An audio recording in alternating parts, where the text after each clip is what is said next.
রাঁধুনি আর জিরে ফোড়ন দিয়ে দিয়েছি তেলে। এবার সেদ্ধ করা কচুর গাঠি আর আলু দিয়ে দেবো।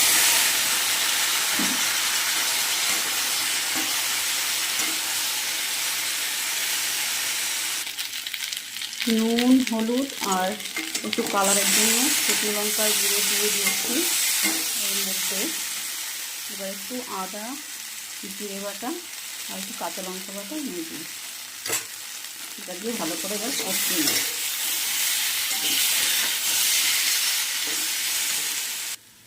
কষানো হয়ে গেছে, এবার আমি এর মধ্যে জল দিয়ে দিই।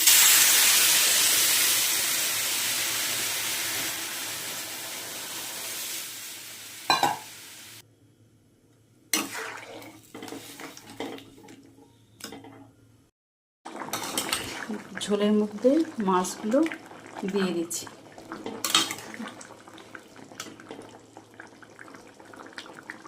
নামানোর আগে এটা হচ্ছে জিরে আর রাঁধুনি ভেজে তেল থেকে আগে তুলে নিয়েছিলাম, সেটা নামানোর আগে আমি দিয়ে দেবো।